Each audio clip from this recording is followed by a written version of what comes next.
Good morning, all of you.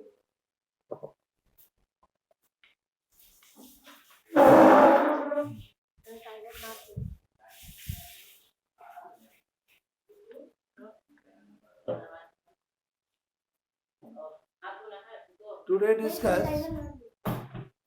exercise 8.1, question number 7. Okay? इसमें question is ABCD is a rhombus so that diagonal AC bisects angle A as well as angle C and diagonal BD bisects B as well as angle D. हम question लिख भी देते हैं ABCD is a rhombus so that diagonal AC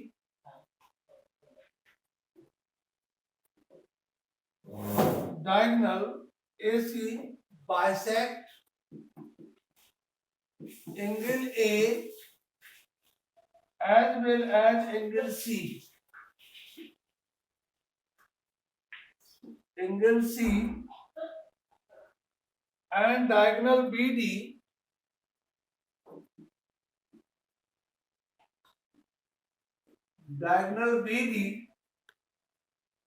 bisect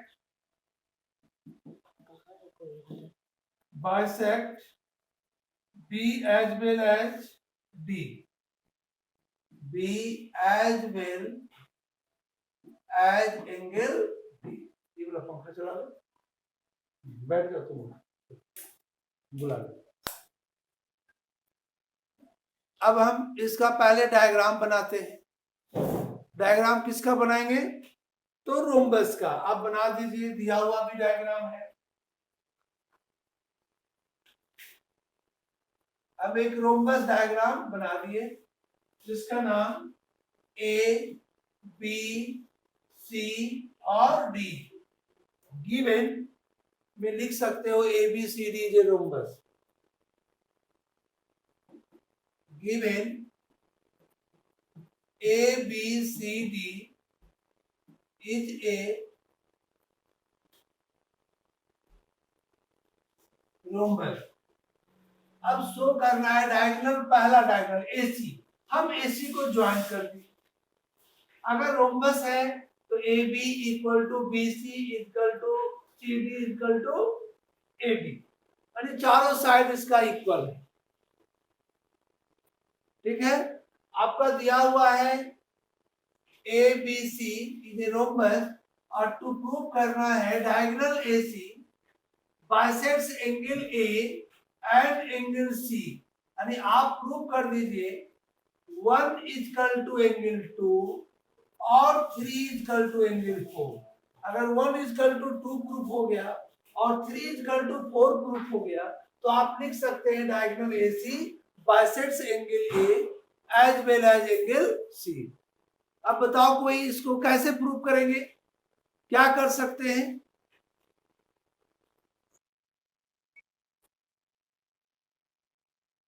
किसको किसको?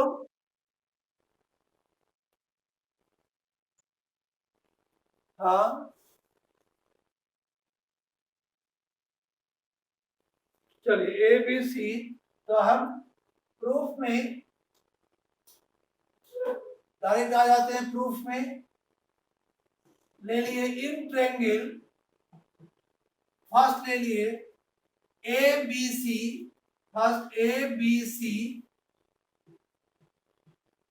And triangle, जैसे लिए हम ए बी सी.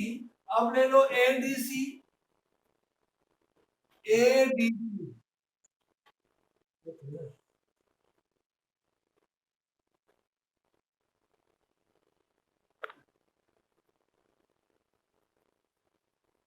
हाँ हेलो, अभी नहीं. हाँ कुछ, आप कुछ बोल रहे हो?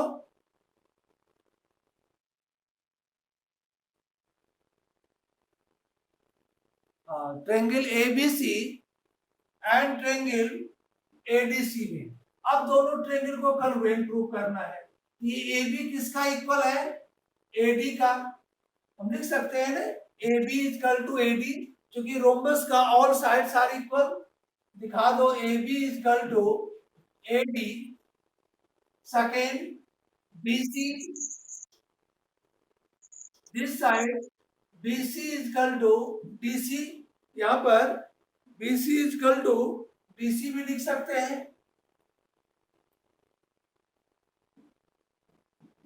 और AC common, AC equal to AC common. और इस दोनों में लिख देते हैं ABCD इज ए रोम्बस, क्योंकि रोम्बस का all sides of a rhombus are equal. दिया हुआ है rhombus ABCD is a rhombus.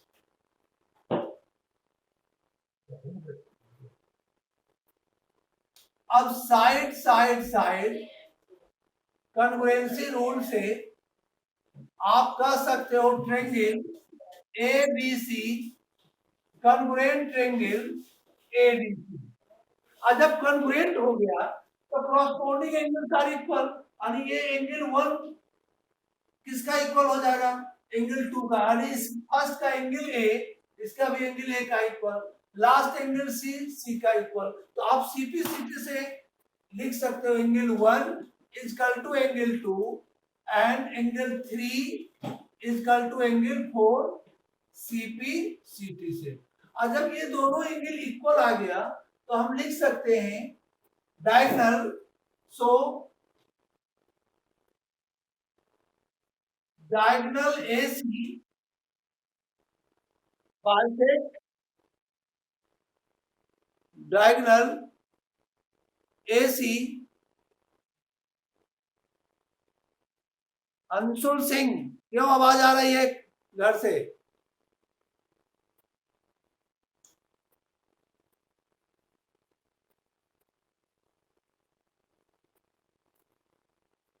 इसको म्यूट करो तुम, इसके यहाँ से आवाज आ रहा है। आप इसी तरह से आवाज आ रहा है, म्यूट कर दो इसको। केवल इसको ये तो नहीं हो रहा है। एक सब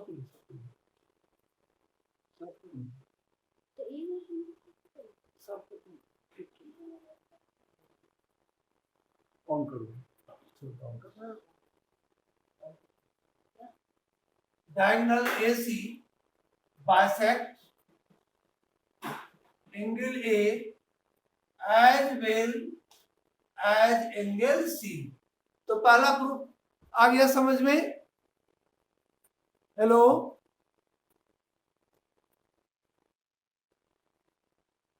अब प्रज्ञा बताओ, सेकेंड आपको प्रूव करना है diagonal BD bisect B as well as angle D। कैसे प्रूव करेंगे?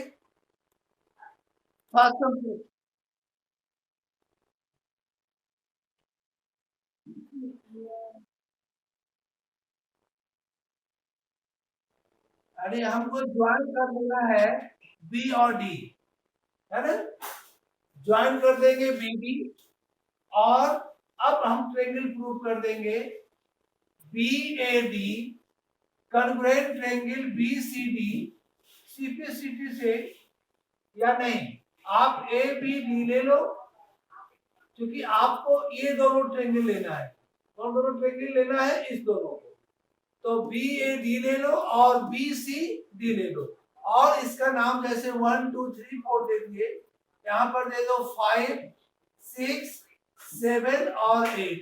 अब आप सिमिलरली प्रूव कर सकते हो angle 5 equal to angle 6 CP से, और एंगल 7 इक्वल टू एंगल 8।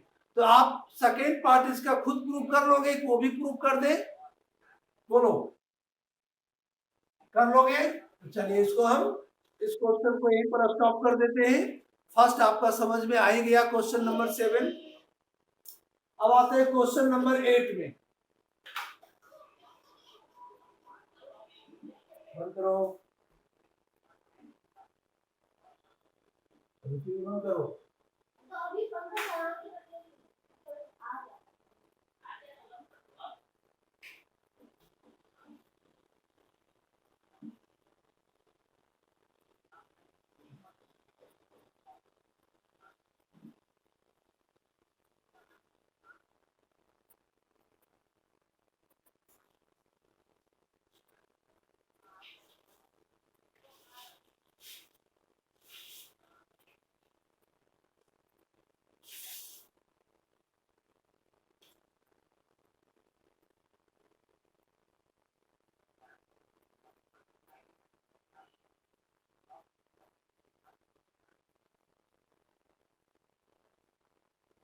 तुम्हारा क्लास नहीं चलता, अपना क्लास में क्या बोलता है?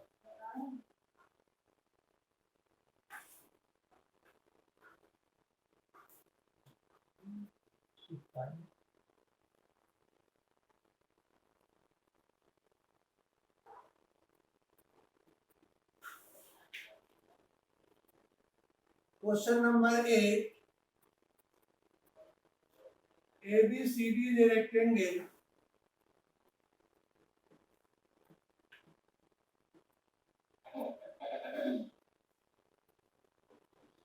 in which diagonal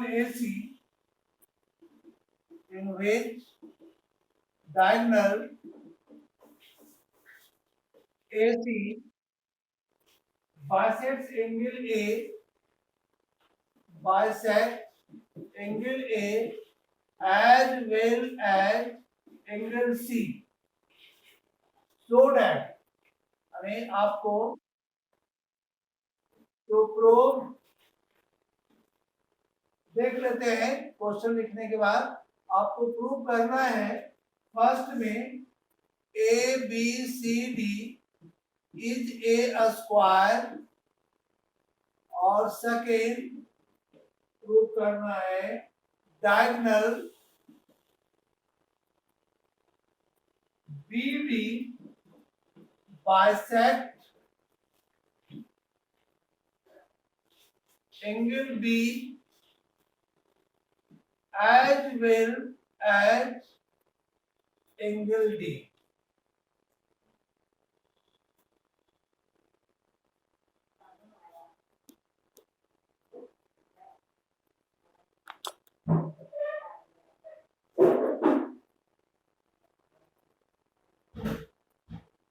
board clear नहीं है, सबको नहीं क्लियर दिखाई पड़ रहा है, बोलो तब हम फिर से ज्वाइन करेंगे।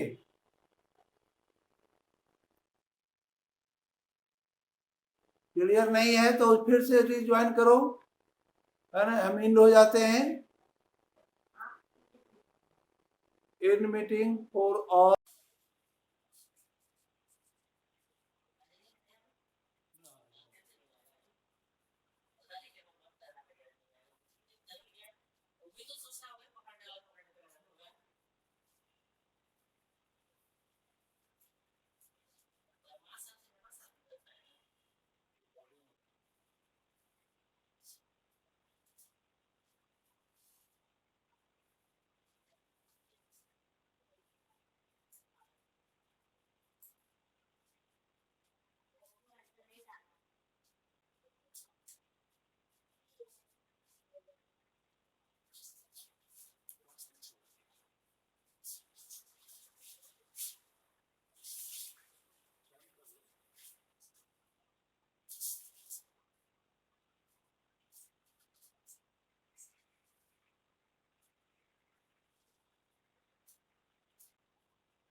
अभी ठीक है?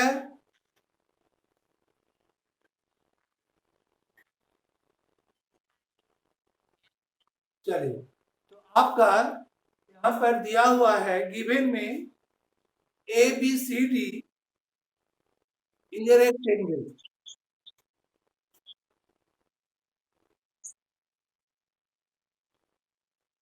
हाँ, सब रिज्वाइन कर लिए हो?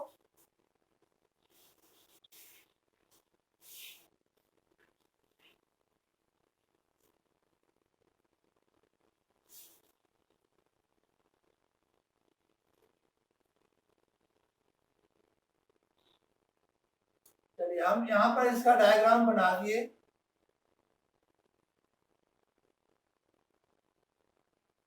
नाम दे देते हैं इसका ए बी सी और D. Given A B C D is a rectangle. अब इस रेक्टेंगल को टू प्रूव करना है,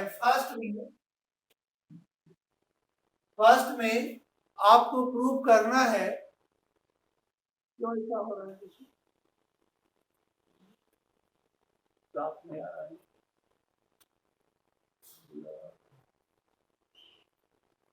मोबाइल ज्यादा हीट,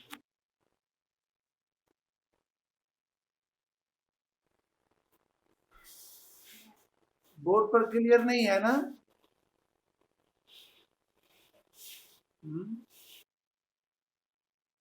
ठीक है, चलो।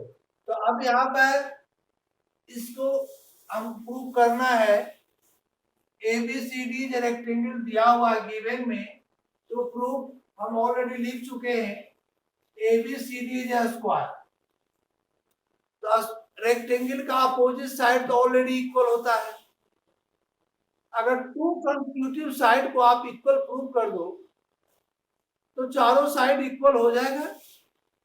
बोलिए, तो अगर चारों साइड इक्वल हो गया, हाँ, और सभी एंगल 90 भी है, सभी एंगल इसमें 90 भी आपका दिया हुआ है। कोई भी एक डायगोनल आप इसको ज्वाइन कर दो। हम AC को ज्वाइन कर देंगे।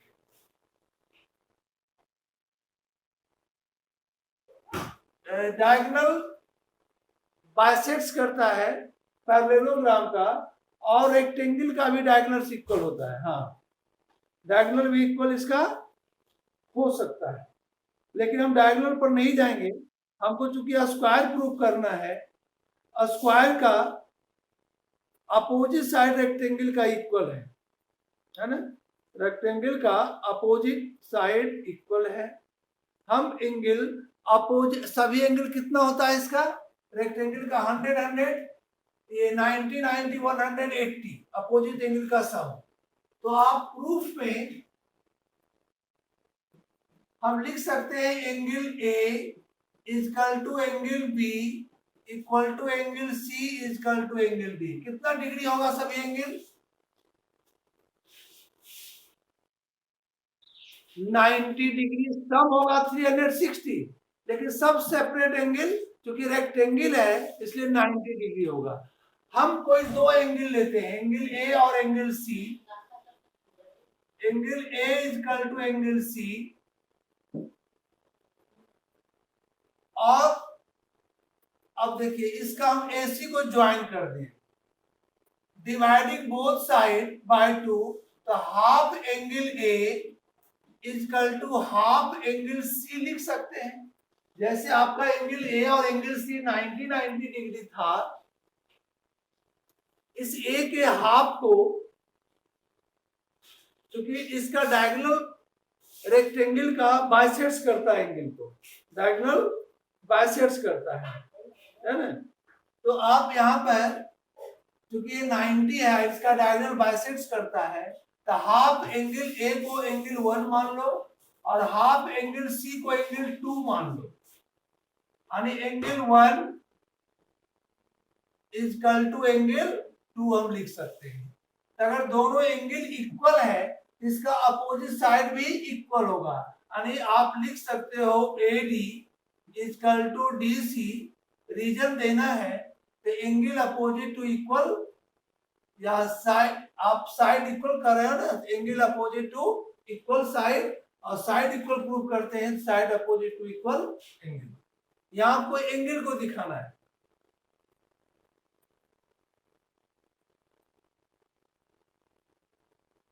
Angle opposite to equal sides.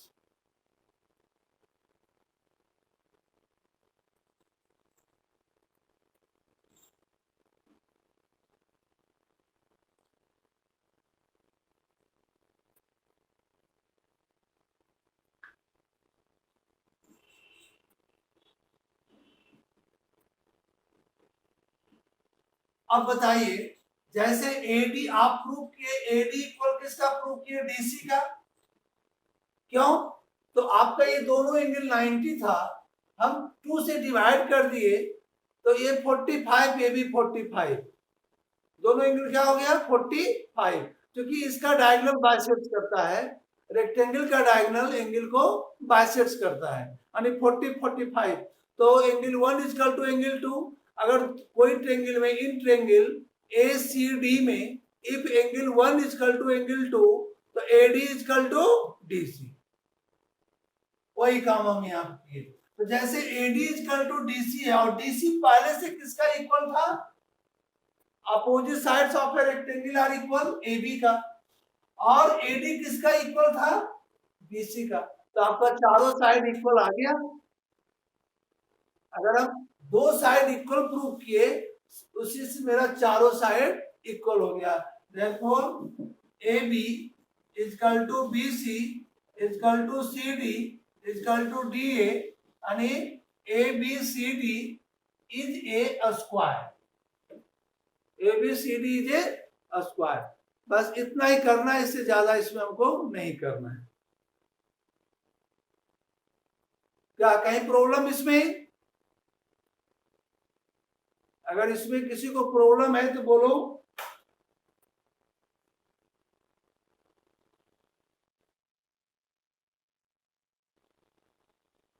और इसमें क्या मेथड है? इसमें तो आप जान रहे हो कि सभी एंगल 90 डिग्री है।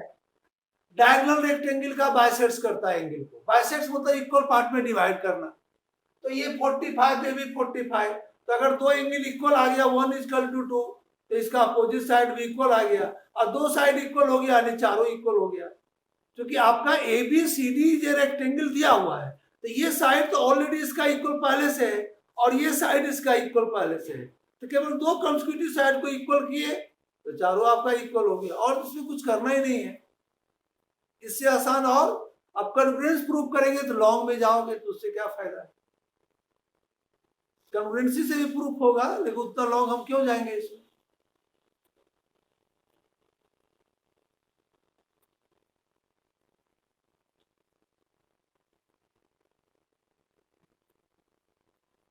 क्वेश्चन नंबर कोई 9 पढ़ो। Question number 9।